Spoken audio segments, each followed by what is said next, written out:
Chainer, Nightmare Adept versus Nazahn at Revered Bladesmith. If we get into a red, that's not terrible because we can discard 2 and draw 3, but are we going to draw into a red source? Yes, we are, aren't we?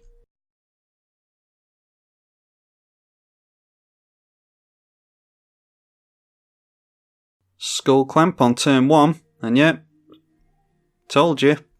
Just believe in the heart of the cards, that's all it takes. We'll get down the Urborg to annoy our opponent and pass the turn over.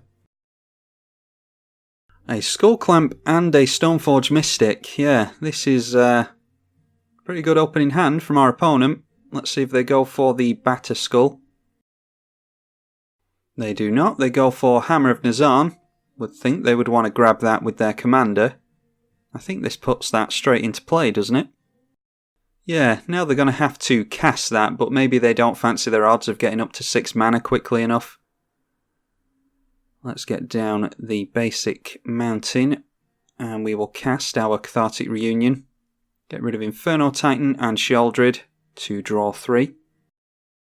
We get a whole heap of lands. Unfortunately, I think the Merciless Executioner is going to be too late. You never know, our opponent might not want to cheat down the Hammer of Nazahn with Stoneforge Mystic. Looks like they're doing just that. Let's see if we actually see the Hammer of Nazahn. It might be another thing they're going for. Nope, they do get that. Now, is the hammer itself indestructible? No, it's just the equipped creature, so we are going for Merciless Executioner here, I think. Oh, we've got Bedevil to destroy the Hammer of Nazahn. I think that is a much better idea.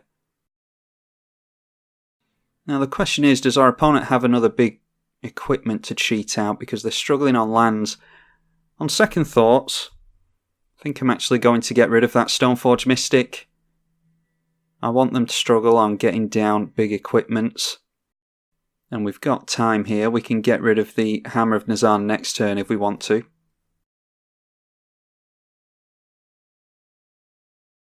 Well, they managed to make a land at least, but they're not into green yet.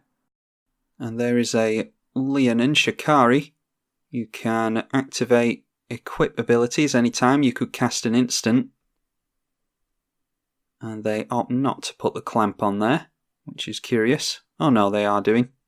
They did that at the end step, already throwing me off with the instant speed equips. We'll go for... I think we're holding up Bedevil, so let's get down this tap land. And we will just hold up Bedevil for now. If we can have our opponent pay to equip the Hammer of Nazahn, then we will do that. We can respond to them casting an equipment as well. A Den Protector. So creatures with power less than Den Protector's power can't block it. Tempting to go after the Skull Clamp here, but I think I'd rather get rid of Hammer of Nazahn. I think it's going to do more for our opponent. Although, on second thoughts, I actually don't think it is. I think Skull Clamp's going to do more for them, isn't it? Feels bad not getting rid of Hammer of Nazahn, but going for Auriok Steel Shaper. And that means that the Skull Clamp can bounce around all over the place for free at instant speed. Let's just see what their plan is here. I'm sure they want to clamp some stuff. They've only got 2 cards left in hand. At least they've gotten into their green mana now. And in response to that, going to go for the clamp. Oh, and of course, should have reacted to the Auriok Steel Shaper. Yeah, completely forgot about the instant speed again on the Leonin Shikari. So they're going to draw the cards anyway.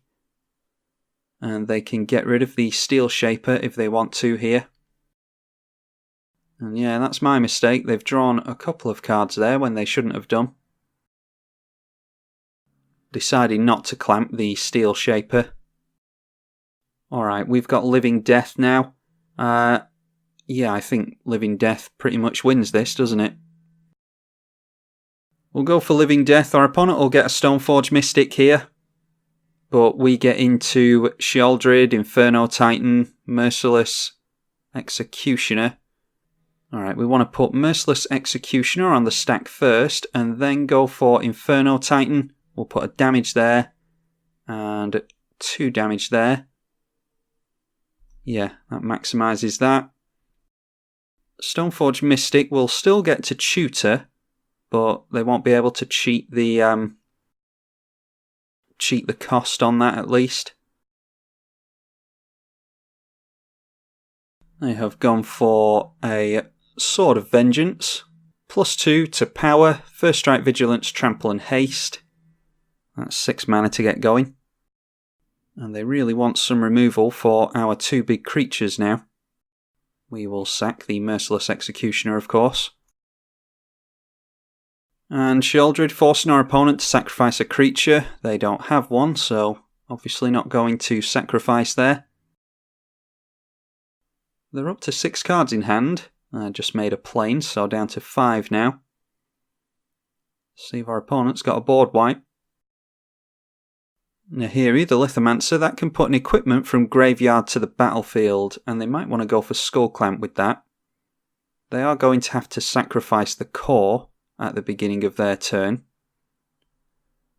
Oh, and also we are reanimating the Executioner here, so we can get rid of our opponent's Nahiri.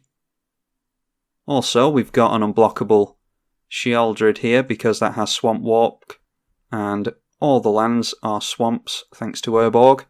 Yeah, our opponent working that out.